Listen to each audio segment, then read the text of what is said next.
اب ہم گرو نانک کے بارے میں مزید معلومات کرتے ہیں۔ گرو نانک سکھ مذہب کے بانی اور سکھوں کے پہلے گرو ہیں۔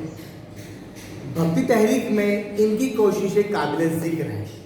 انہوں نے ہندو مسلم زیارت گاہوں کے دورے کیے، وہ مکہ بھی گئے۔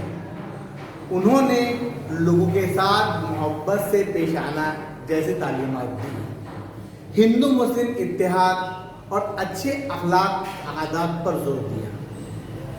سکھ ان کے شاگرد کہلاتے ہیں۔ گرو گرنتھ صاحب ان کی مذہبی کتاب ہے۔ ان کے بعد مزید 9 گرو آئے۔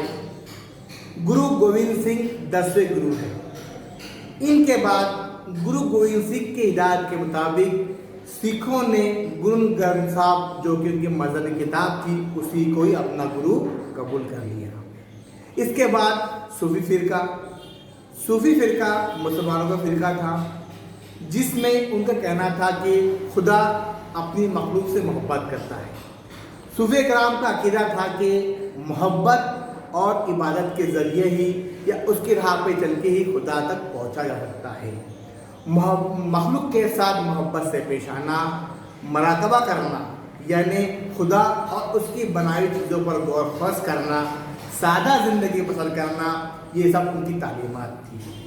اسی طرح حضرت خواجہ معین الدین چشتی رحمۃ اللہ علیہ اور حضرت نظام الدین اولیاء رحمۃ اللہ علیہ جیسے نہایت ہی برگزیدہ صوفی سنت گزرے ہیں۔ ان تمام صوفی سنتوں کی تعلیمات کی وجہ سے ہی ہندو اور مسلمانوں میں یکجہتی کا مادہ پیدا